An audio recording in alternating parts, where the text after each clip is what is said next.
Well, good morning, good afternoon, good evening, wherever you are watching from. Yes, it's me. Happy early, almost Halloween. Just wanted to show you the outfit. I decided that I was going to dress up this year as Sabrina Carpenter because Taylor is so done. Well, she's not done, but anybody who's wanted to dress up like Taylor has already dressed up like Taylor. And I mean, how could you resist the wig? I mean, how much fun is that? Um, Pro tip, ladies, if you are planning on doing a dress up for this Friday, if you have a big, thick wig, you can pretty much wear whatever you like because um, even if you're wearing a small dress, the hair keeps you warm. It's like wearing a toque. So yeah, just thought I'd let you know. But yeah, I did decide last night or yesterday that I was going to dress up today just for a little bit of fun. Um, so yeah, let's go ahead and get into it. Now, I didn't do my regular topics board this week like I normally would, but we do have the new subscribe sign. So hopefully, if you haven't already done so, please go ahead, give it a thumbs up, and go ahead and subscribe. But we do have quite a few topics today. I was at an all-day Africa training session downtown Vancouver at the Sheraton Wall Street, well, the Sheraton Wall Center Vancouver hotel. Very nice hotel. I've never gone to an event there before, and they actually had 24 suppliers who flew in from various parts of the world. So some of them were suppliers who are based in New York. Others are based in um, Ghana. I think we had somebody there from Uganda. Um, we had people from South Africa, Zimbabwe. So really good representation. And I'm going to talk about that in a little bit. But first off, we want to do some kind of breaking news. So obviously, the Hurricane Melissa is causing a bit of bother in the Caribbean. It actually struck Jamaica yesterday as a Category 5, and that is the strongest hurricane that has hit Jamaica since really like 1988 was Hurricane Gilbert, and then previously in 1951, Hurricane Charlie. So um, they've I guess you could say they've been lucky to be in the heart of the Caribbean for all this time and to not have had a direct hit. It was not good. I mean, they ended up with 30 inches of rain and a 12-foot storm surge. I would argue that the storm surge would be the more dangerous thing. So that's when the ocean waves with the storm and with the wind, the waves are basically rising up so that anybody who's beachfront property, any resorts that are beachfront where they might be um, not have barricades or have a good slope to get up to where the loungers and stuff are of the resort, those could be in trouble. Not There's not a lot of communication coming out of Jamaica other than a few odd photos here and there, a few odd videos. So we're not really sure how extensive the damage is. And then that was heading over. Once it hits land, the hurricane does dissipate. I think that's the gardener's awesome timing. Um, Once the hurricane hits land, it does dissipate somewhat. So it went from Jamaica straight on to Cuba, where I think it's hitting there right now. But it hit it as a Category 3. So obviously, there's concerns. You never know what exactly is going to happen. But it appears that it's dissipating somewhat. And then it's probably going to hit some of the Leeward Islands or the lower islands of the Bahamas after this. So, what can you do? Hello, Christine. Hello, hello. Read that Excellence Oyster Bay was destroyed. Wow. Well, I mean, the winds were, I want to say they were 160, I think it was 160 mile an hour sustained winds. So, yeah, I mean, and the problem is not so much, I mean, the wind, when it's a Category 5, it can actually blow over a palm tree. And when you think about those palm fronds flowing around, and if you've ever been at a resort when one of them has fallen, those suckers are heavy and can be very dangerous. Now, throw that into the mix of this crazy wind, and then you've got the broken palm fronds that are flying through the air, smaller trees, branches, um, pieces of wood from ships that have been bashed up onto the shore. So, yeah, I mean, it's easy to see how some pretty serious damage could take place. So, hopefully, things are better than what we suspect, but, time will tell. It's probably something, to keep an eye on over the next couple of days, especially if you do have any trips planned there, in the foreseeable future, even up until January or February. The airports remain closed. Um, eh, we'll see. We'll see what happened with that. And hopefully Cuba fares okay, and the Bahamas as well. The Bahamas is kind of used to getting hit with hurricanes, but they are much smaller islands, so a lot less infrastructure. In Cuba, they evacuated 735 or 785, I forget which. Let's just call it the lower amount, 735,000 people, um, almost a million people. So that's a lot. And I suspect that was to sort of safer areas away from the shoreline because they're also expecting a very serious storm surge. So, hopefully everyone's okay. Moving on, there's been a lot of this is really itchy, by the way. um, there's been a lot of discussion about some of the rules changing for entry into the US for Canadians, for non-Americans. And there's some discussion that they're using photographs at every point of entry. In my opinion, I don't think this is anything new because if you drive through the border, they're taking a photo of every vehicle as it drives up to the border guard. If you enter through the airports have got cameras everywhere, so that's nothing new.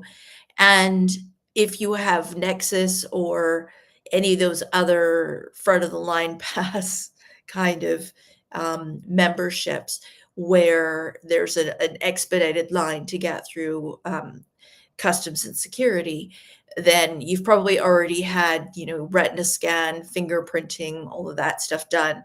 And that's been the case with, I think, with Nexus. That's been over a decade that they've had that. I think I've had mine renewed a couple of times. Um, and I mean, on a positive side, I will say that the last two cruises that I've done, the one coming from Alaska and the one where we flew down to LA, and from LA we cruised down to Mexico, it made re-entering the US or getting off the cruise ship a piece of cake. I mean, it was literally like, take your photo, off you go. You barely shortened your stride whilst walking through. So, I mean, if anything saves you time, that's always kind of a good thing, I think. Um, Bojangles, Linda was saying, my son and his boyfriend were slated to go to Jamaica on their cruise, rerouted to Costa Maya. Yeah, I mean, one of the positive things with the cruise ships is that they will entirely change their. I'm going to change that to, yeah, just a little easier to read. They will entirely change their routing is so that they can remain in safe waters. And I mean, if that's your starting or ending point, that's a bit tricky, but they will adjust and they'll either go to alternate ports or you'll just have extra time at sea. Maybe they'll do some spa specials. You can always hang out at the casino, or just relax and enjoy the amenities on board the ship. But it's yeah, they're going to do what they can to keep. The last thing they want is to have a boat full of people who are puking their guts out. So they're going to do their best to remain in calm waters and avoid any dangerous situations. So, what do I have next? Oh, this is fun news. So this is my last topic about non-Africa stuff. And I thought I'd do this stuff at the beginning. So for those of you who join regularly and are not interested in the Africa stuff, you can off you go after this is done. Or hang around. Maybe you'll find something new. We definitely heard some new information yesterday. Some stuff that was quite exciting, quite interesting. So you might be interested. So back to Mexico, really good news. Now, okay, first off, this is something that I was not aware of, but apparently in July of this year, as of July of this year, you were allowed to use Uber to pick you up at the airport, at Cancun Airport specifically. Now, of course, we know Uber doesn't operate throughout the Mayan Riviera. I think it goes maybe as far as Puerto Morelos, if that. I think they're trying to get more Ubers or Ubers in at all in Playa del Carmen. And ideally further south, but for now it's just taxis once you get further south. But if you are flying into Cancun Airport and you don't want to do a transfer ahead of time, then you can do Uber Reserve. So that's kind of cool. I didn't have a chance to check the prices. We'll see. Maybe I'll do that for next time to compare. And also for the rest of Mexico, a federal judge has just ruled. Well, the judge has ruled that Uber will be able to drop off and pick up from all Mexican airports. However, that decision is part of a court case, and the court case isn't expected to finish until closer to the World Cup, so next July. So they're aware of some of the challenges with respect to shuttles and stuff like that, but they are doing what they can to improve the situation because they know that they're going to have so many tourists coming in for the World Cup. And it sounds like they're really trying to make Cancun a hub for the games, even though there will not be any games played in Cancun. They're going to be played in like Guadalajara, Mexico City. There's I think two other places, two other stadiums where they're going to have the games.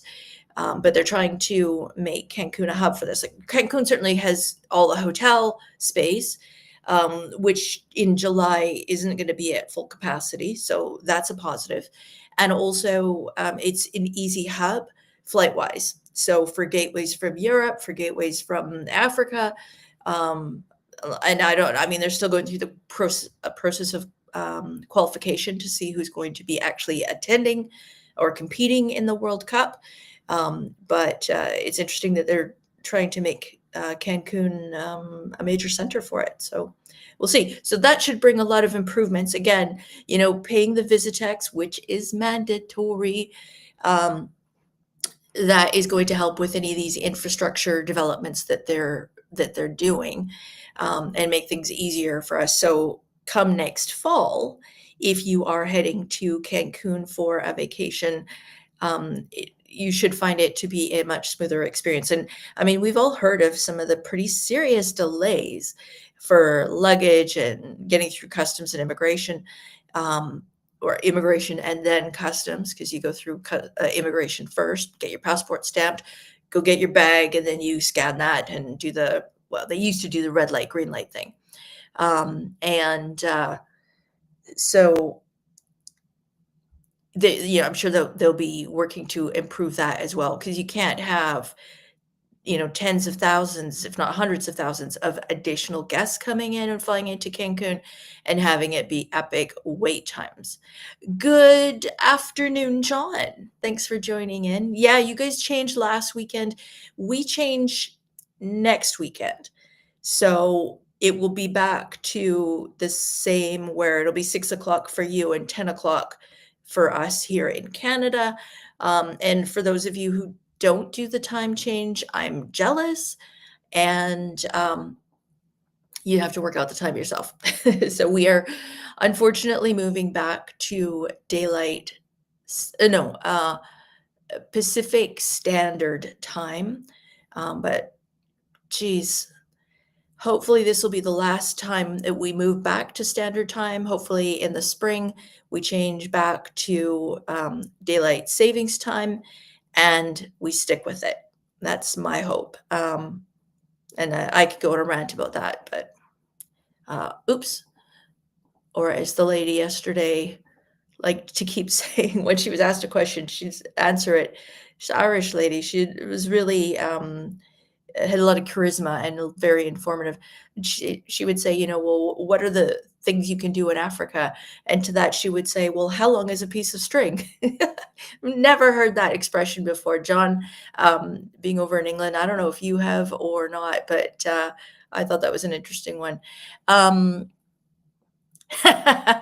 no, no, no. I didn't do the. I have a sparkly dress on, and so I decided to go with Sabrina Carpenter because she's up and coming, and she has big hair, and she likes her sparkles, and I like a girl who likes her sparkles.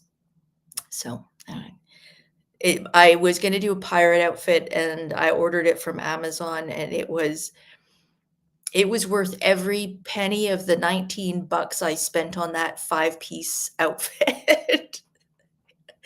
So it's already been returned. But this was a backup second choice. Oh, and the other thing I wanted to say, I forget that we're on a delay. So I'm actually watching at the same time, but I forget that I think you have like a 1-minute delay on between what I say and any responses that you have. So, yeah. Yes. Good afternoon, Angelo. Angelo is off to Puerto Vallarta next week, so we're gonna have to coordinate on that and get some updates for you guys that way. Yeah, so I forgot last week when I posed the question about, so do you say this Friday is Halloween or do you say next Friday is Halloween? And he didn't really give everybody a chance to answer on that. Um, so feel free to key in here. Would you say Halloween is this Friday or would you say it's next Friday? Because it is the next Friday, but it's also the first Friday. I would say next Friday would be a week from now, like in November. Um, um, this Friday. Okay, that's what Angela's saying. Yeah, yeah. And I don't know, maybe it's a generational thing. Because I know like my dad, he would say next. Oh, who's this?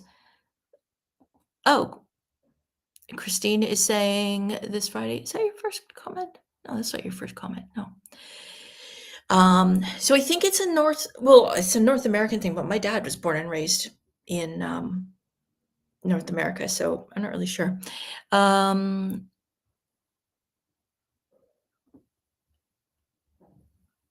What did you say? Oh yeah, on Tuesday. On Tuesday. Tuesday, Angela's heading off to Puerto Vallarta. Fun times.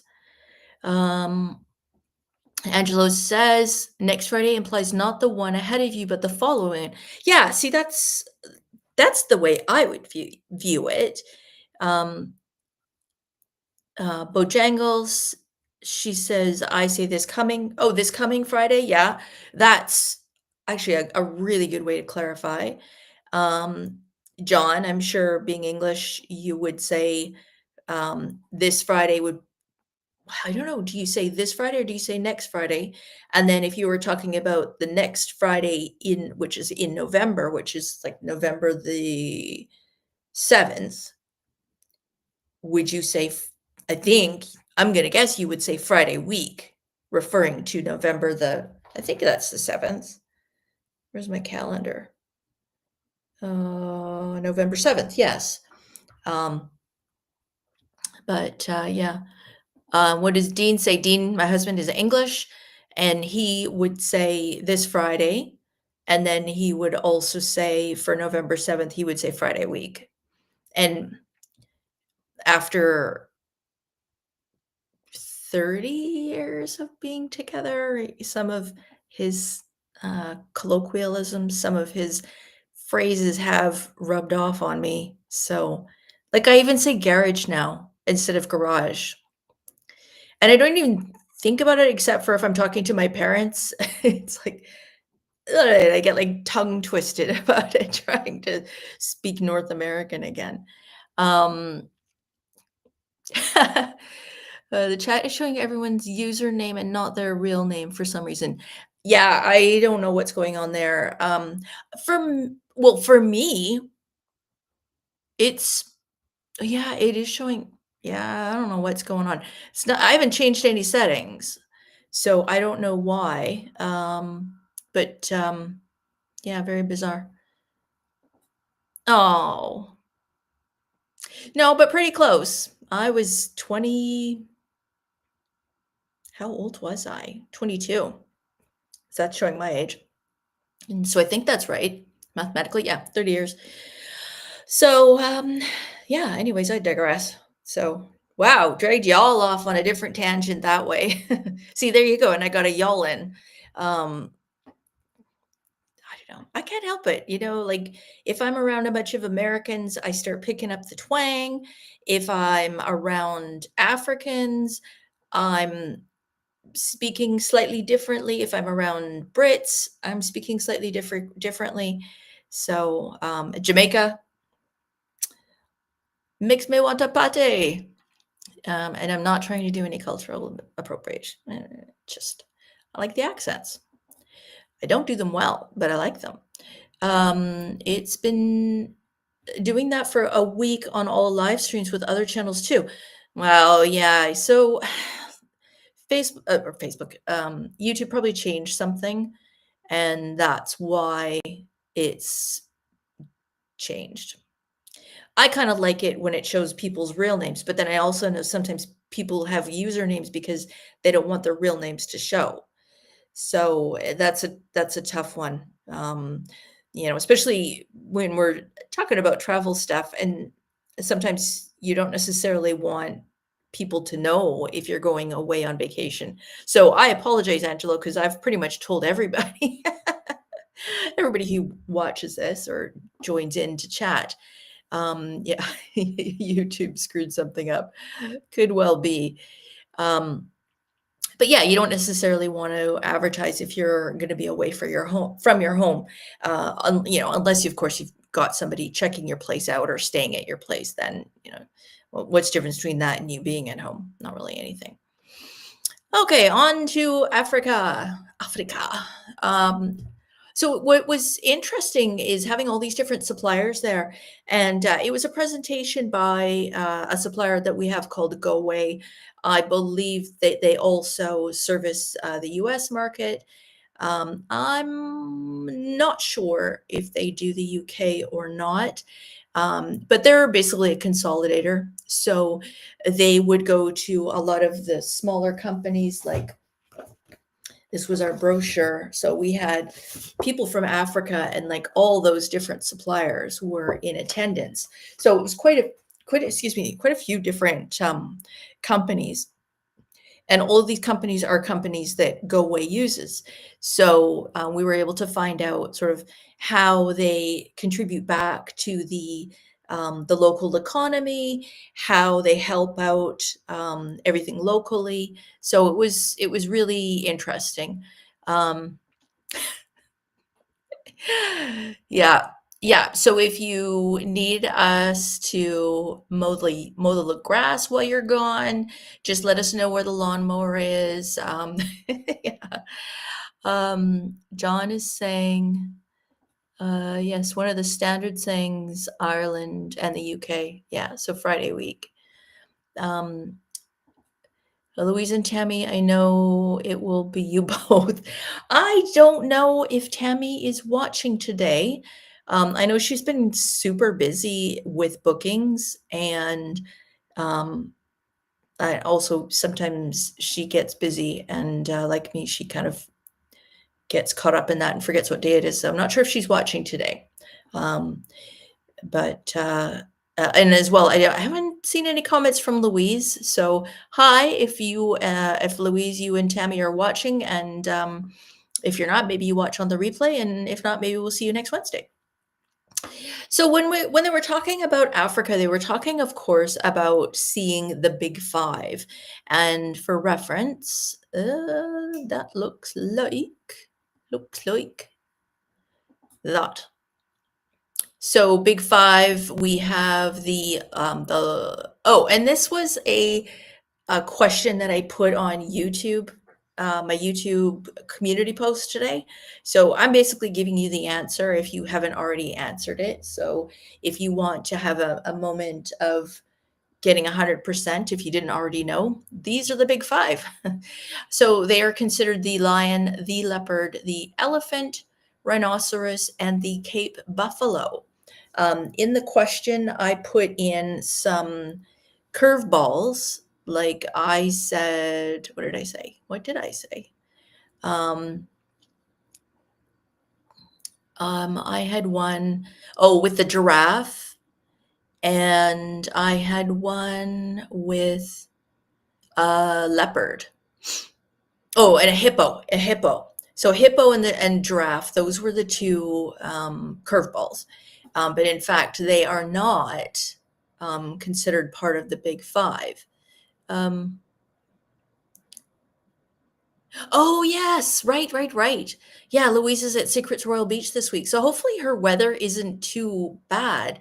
Usually, when there's a hurricane or storms in the area, that can mean extra rainfall. So fingers crossed that she is um, not getting, um, fingers crossed that she is not getting swamped with bad weather. But she's also probably drinking mango margaritas, so it's a decent trade-off because we haven't had the best of weather here, but nobody's serving me mango margaritas, so yeah, it is what it is. Anyways, so yesterday, so Big Five, the name the Big Five isn't actually because it's the most popular animals. It's because it was a term that was coined by the big game hunters, unfortunately, in as much as they were, they wanted to talk about the ones that are the most difficult to track. And so, yeah, let me just check my notes here. The ones that hunters considered to be the most difficult to hunt, or on foot specifically. So, you know, and I think a lot of that has been stopped. A lot of these companies in Africa have actually changed it, and what they're doing is they're turning hunting grounds into conservancies. So where not necessarily like doing safaris and stuff like that, but we talked about it was last week, the dolphin enclosure situation, and how they've had dolphins in captivity in Mexico for years and years and years. And that now they're looking at modifying that so that the animals aren't forced to do tricks and perform and all of that kind of stuff, but rather that they're going to keep them safe. And by doing so, they're moving them into natural water areas and stuff like that, and larger enclosures, because some of them are just disgustingly small. And the same thing's happening in Africa with with the safaris and stuff like that, I mean, there are some enclosures like where the lions are, right? Because they'll eat you. But it's for the most part, these parks are massive. Like Pilanesberg, which is at Sun City. I'm not sure the actual size, but let me see if I can move this around. I want to see this. How big is Pilanesberg? Yeah, okay, so Pilanesberg is the national park that is right beside Sun City. Sun City was featured and highlighted in the movie Blended with Drew Barrymore and Adam Sandler. So if you ever saw that movie, or if you want to see what Sun City looks like, that gives you a good idea. Pilanesberg is the national park which Sun City is located within. I want to say it's within. And it's 572 kilometers. So let's do that. We'll just do this. Miles. 221 square miles. So rather large. And the animals basically roam free. This is where, some of these tours where they're like, yeah, and you get to go tenting. To me, that's a hard no. Number one, because bugs. Number two, because snakes. And number three, because animals that will eat you or kill you or trample you. I like to have a little separation and a wall and air conditioning. What can I tell? I mean, what can I say? I'm a little bit bougie that way, but that's okay. John is saying Halloween is not really a big thing in England. Yeah. Oh, yeah, but you have Bonfire Night is much bigger. Remember the 5th of November. And yes, Dean would be right. Yeah, and that's Penny for the Guy, November 5th. And that was I think that was a political thing. So if you guys are curious, I don't recall the exact story, but November the 5th is next Wednesday. So let's table that as a conversation piece. And if you're in England next week, hand out pennies, I think. Do you even still have pennies? We don't have pennies anymore. Not here in Canada. Do you have pence in England still? I don't think you do. But holy man, you guys got some big coins. Like, seriously, if you go to England and because they've done away with a lot of the pound notes or the paper money, so up to, I think it's 10 pounds, you get coins. And seriously, like, you have, like, your pants will be falling down because it's so heavy.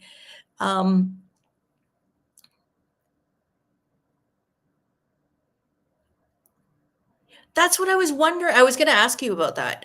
So I'm going to have to go into settings, and I don't think I can do that whilst you guys are on. Yes, I can. That's weird though, because now it's on the other side of me. But now you can read it. There you go. Thank you, Angelo. All the settings are screwed up this week. Jeez. Crazy.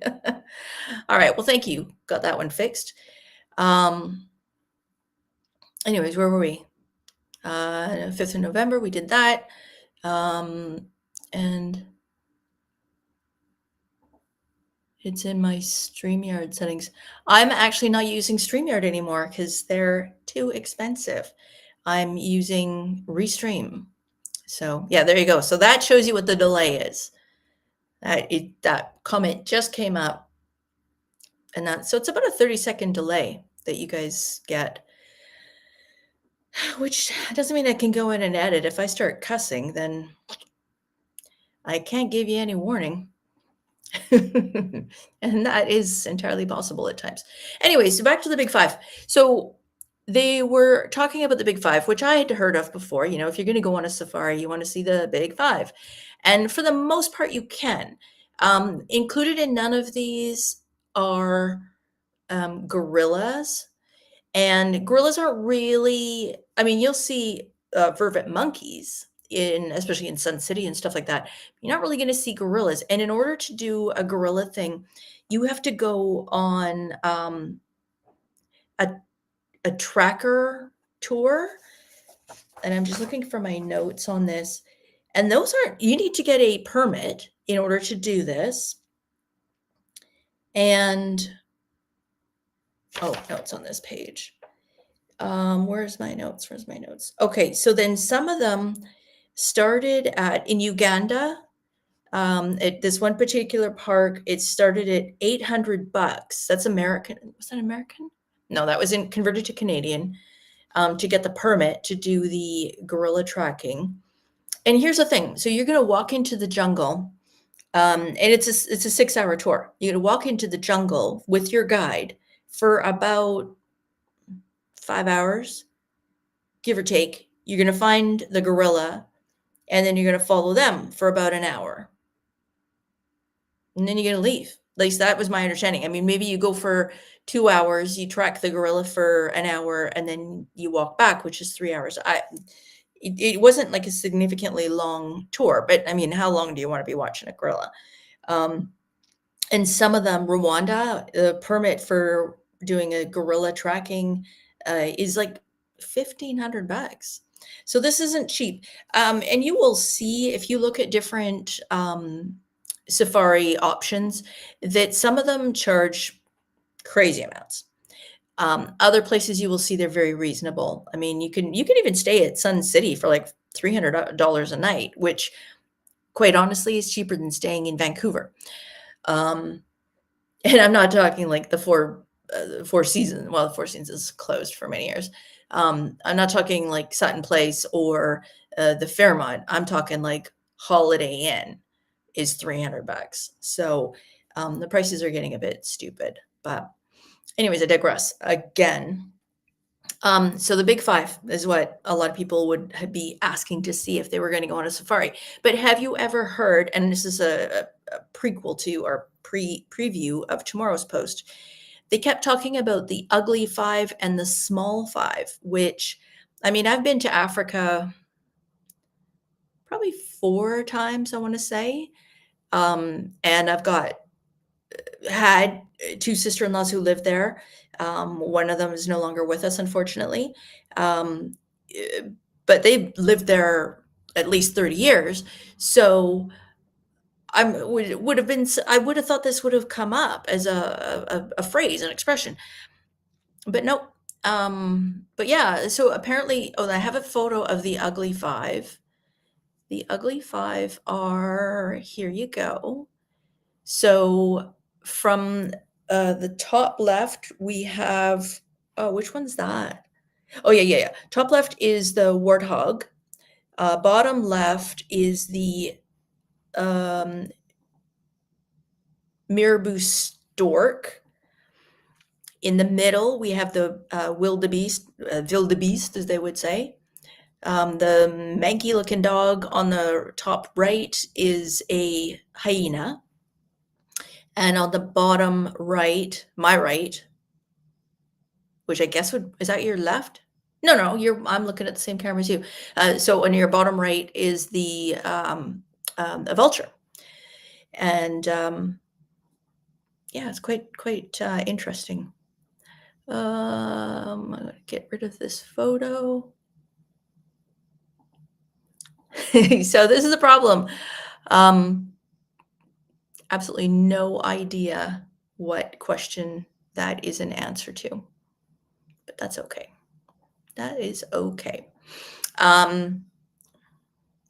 So yeah, the ugly five. I was really surprised. I had never heard that before. And the small five are just smaller animals, like the rhinoceros beetle, which you might say, yeah, in terms by comparison to an elephant, it's small. By comparison to my fist, it's bigger, if I'm thinking of the right one. And yeah, they fly. Isn't that wonderful? Um, yeah, and then like the leopard tortoise and stuff like that.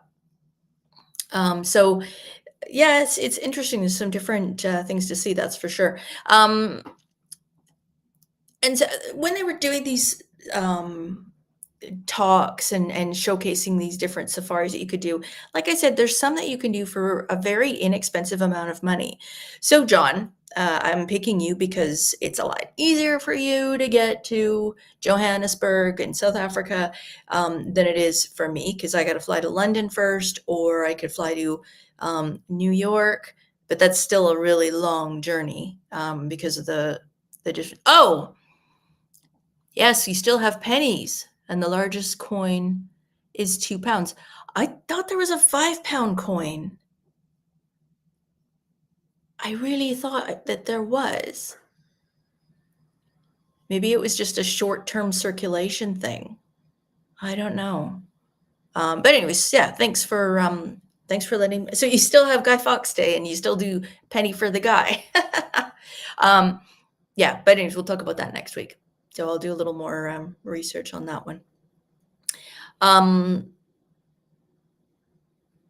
So when they were showcasing all these different things that, they were talking about the different tours that you could do and safaris that you could do. And some of these, I mean, you're looking at accommodations where the one place she said, oh yeah, we've got 3 different tiers of accommodation.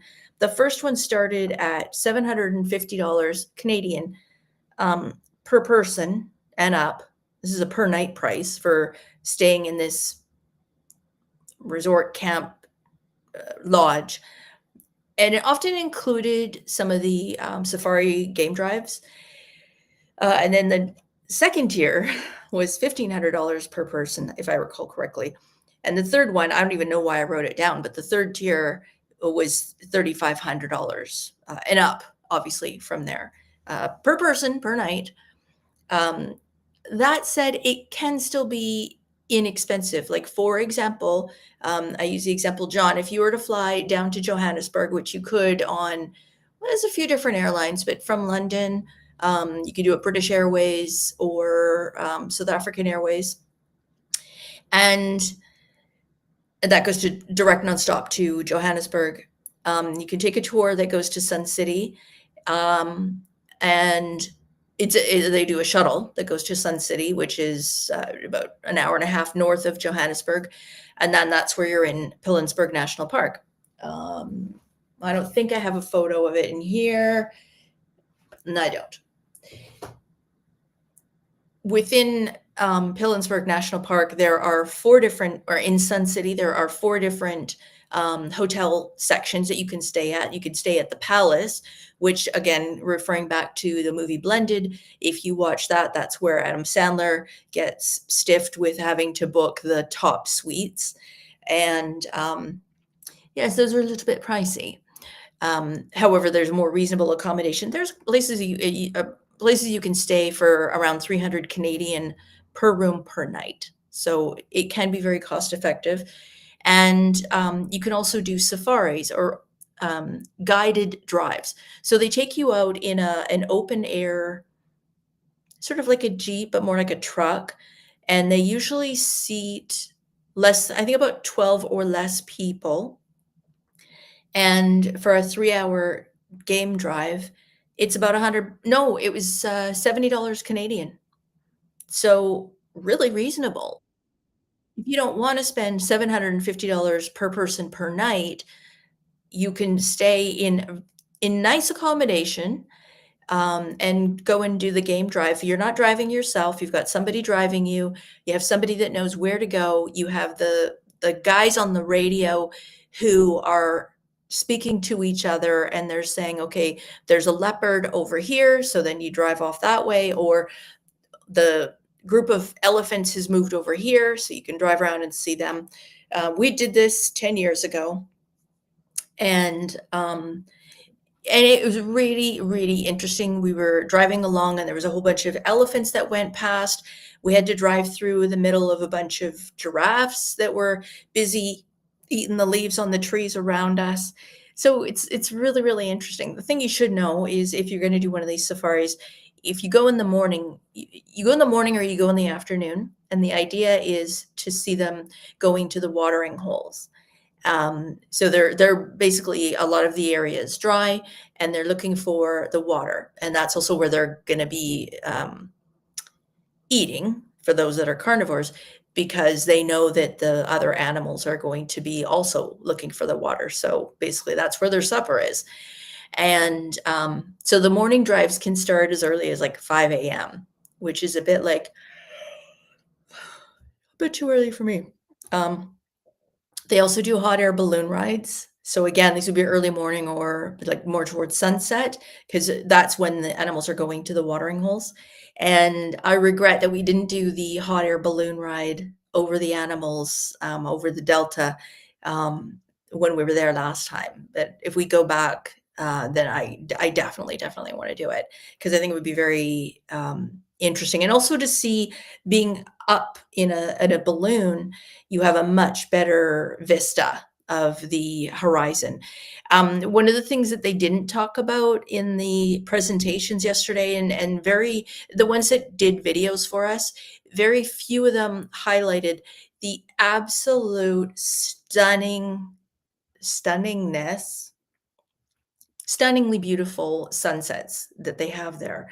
Um, it literally takes your breath away. It's just the color is amazing. And if it rains, I mean, if you go during the rainy season, which is like sort of November, December, January, then your likelihood of seeing an electrical storm is huge.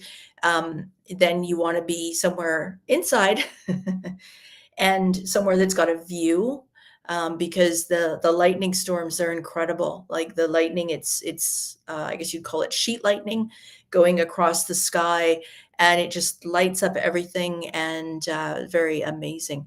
Okay. 5 pound coin was a special edition, so I must have been in England at the time when it had just come out or something, or was still being used fairly commonly um, in circulation. So, there you go. I knew I wasn't losing my mind. Well, that's questionable, but I was pretty sure about that one.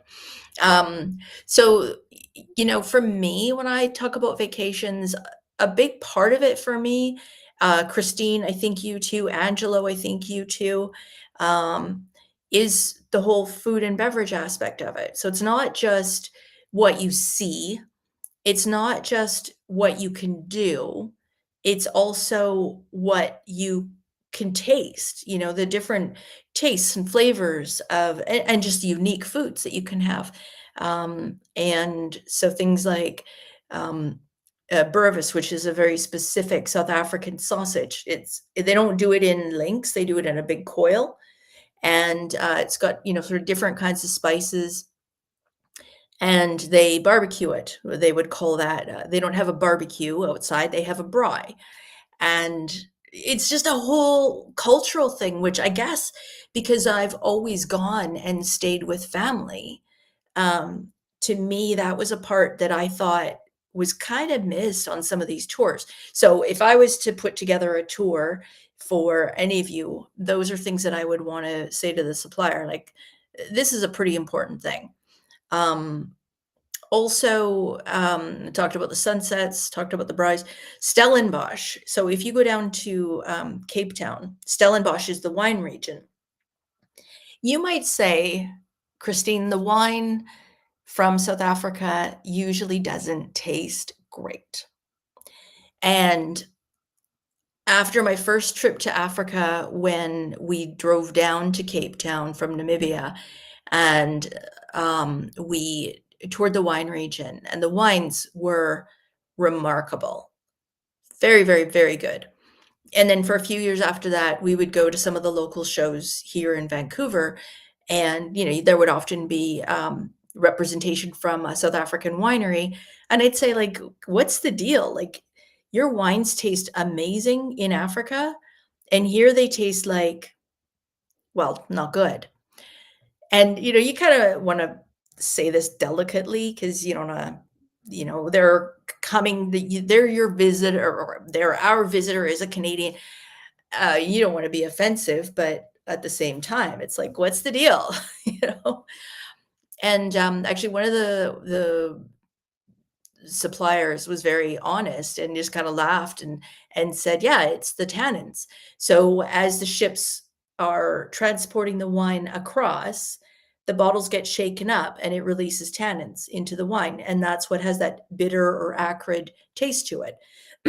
I think that as time goes on and whatever, I mean, this was 20 years ago, that they're gotten better at packaging and better at protecting the product as it comes, as it's transported. So that's improved things a bit. But if you go on a wine tour in the Stellenbosch region, one of the things that was really cool is we were driving through. And as we would drive up to a winery, so Krugersdorp or KWV, um, as you were driving up to the winery, you come up to it and it's like a little, often they would have sort of like cottagey looking places, and that's where you would go in and you could do the wine tour. And sometimes they would take you on a tour of the actual factory. Sometimes they would just give you wine tastings, and sometimes they would charge you for the wine tastings. And that was fine. I mean, as the exchange rate right now is 8 cents on the dollar, compared to the Canadian dollar. So if you're American and you want to go to South Africa, it's kind of free. Not really, but you will find things very, very inexpensive from a costing perspective. Um, but the cool thing was, if you drove up to the winery and you saw goats on the roof of the building, 90% of the time, that meant they also made cheese and would do cheese tastings. So that was really a highlight. We hit a bunch of wineries one day. We each picked up a couple of bottles of wine, maybe a couple more, and we bought a bunch of different kinds of cheese. And we just had this massive spread on the table. And there was 2, 4, 6, 8 adults. And I think one of the kids was old enough to sample a couple of things. And it was just a great evening, and a great reflection of our day. So yeah, I mean, there's a lot of cool things to see. It's a lot of cool things to see anywhere you go. But since we're talking about Africa, I'll say that that was definitely um, a place to go. You say it in delicate American speak.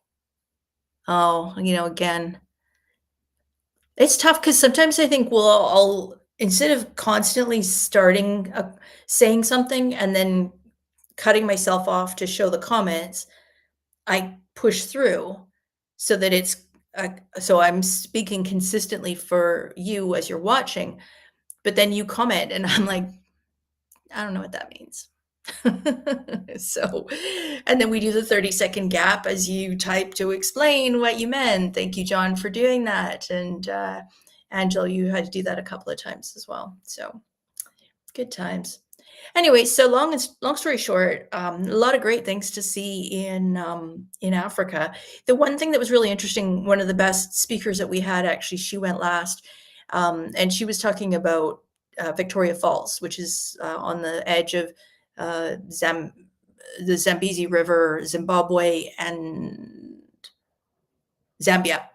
And she said it's really, really, really important. Tammy, I'll get to you in a second.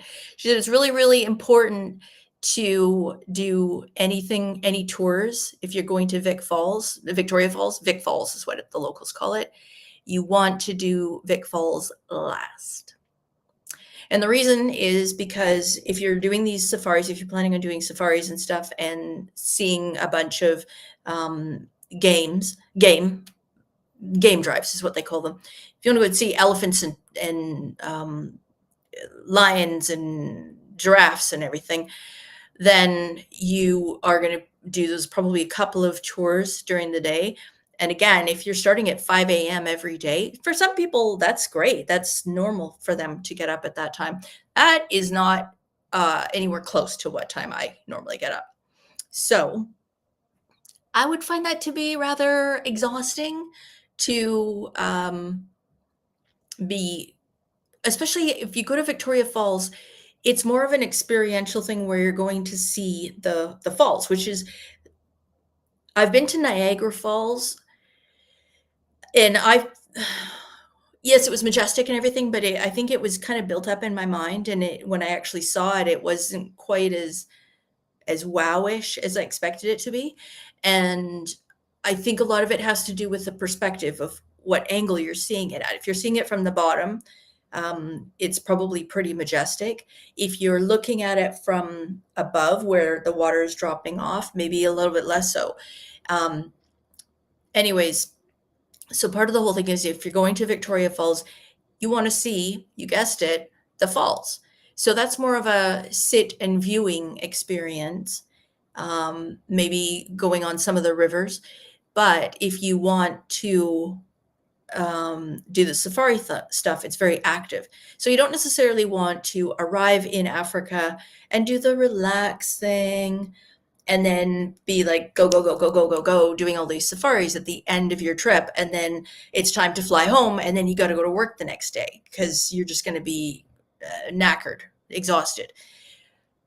So best to, in her opinion, and most of the other suppliers agreed with this 100%, is do the safari things and then finish up at Victoria Falls, where you're going to have views of the falls, that kind of thing. And you can just kind of reflect on your whole trip experience. So that's going to be my recommendation to our friends who are looking at going. But yeah, Tammy. So I decided I was going to dress up for Halloween, even though it's only Wednesday. So I decided to dress up as Sabrina Carpenter because she likes her sparkles. So I have my sparkly dress on, and she's got big hair, and it's fun to wear a wig. Keeps me warm too. So there you go. That's the answer to that one. Talking about how to ask delicately about the taste of the African wine not tasting good. Okay. So you say it in delicate American speak. Yeah. And others would say that we as Canadians waffle around the topic or the question so much that people are like, what are you even asking? Whereas Americans tend to be more direct. So at times that might seem a little bit like, oh, a little abrupt. But at least we know what you're talking about. So, you know, they both have their pluses and minuses for sure. Yeah. What the heck? It's a one day a year. You get to be a child and dress up silly. So why not? John is saying, some of my friends have been there on cricket tours with England. Oh, wow. Other people I know still have family down there. So all I know is that it's around a 12-hour flight. Yeah. And same time frame as us. Yeah, they're, I think, 1 hour different, and they don't do the time change. So that's really the only difference. But yeah, it's I mean, it's not a great flight, but it is, it is what it is. But when you get there, like, talk about culturally different. It's I suppose it would be no different than going to, well, look, it's no different than going anywhere. And that's the beauty of travel, is that everywhere you go, things are different. You get to experience new things and see new cultures or different cultures, and broaden your scope a little bit. So I like the food. I mean, I just, when we're going to England, I'm like, I want pies, I want cider, I want fish and chips, although can't find those fish and chip shops for love nor money anymore. Those are the main things, I think. Oh, chips. In South Africa, they call them slop chips, and they're like greasy, tasty, um, salty. Oh, they're just delicious. But it's different food everywhere you go. And in Africa, food is cheap as chips. Eating out at restaurants, probably not so much on some of these safari lodges, but still very affordable. Angelo, us Americans say it like a bull in a china shop. Well, I think that's maybe more individual than a specific culture or group. I think anybody can be a bull at a china shop at times. So yeah. So anyways, I hope you guys have enjoyed this little conversation about Africa, and also the latest news on what's happening in sunshine travel. Mostly I'm excited about the Uber things being updated, and Uber being allowed, Uber Reserve being allowed at Cancun Airport. So I'm definitely going to check into that. I will do an update next week to give you a comparison of the transfer company that I've used almost exclusively for the last probably 20 years. Compare them to Uber Reserve and see what the prices are like. I'll also compare, that's for departing from the airport. I'm also going to compare, because when we leave Secrets Mirabel, I have the option to either do a taxi, a shuttle, or a regular Uber. Uber Reserve, you have to book in advance. And when you book in advance, it can be a little bit more pricey. So I'll do the comparison, and I will put that in the topics for next week. So thanks for tuning in, everybody. If you haven't already done so, please go ahead and give it a thumbs up. And hey, don't forget to subscribe if you haven't done so. And we will see you next Wednesday, Guy Fawkes Day, the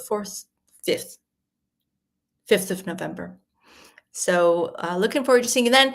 Thanks for tuning in. Thanks for all your comments. Really great to chat with you guys all about travel and hear your different perspectives all around and what's happening and whether or not you have pennies still and stuff like that. So thanks for tuning in. I hope you guys have a great rest of your day. Hope you have a great weekend, and we will see you next Wednesday.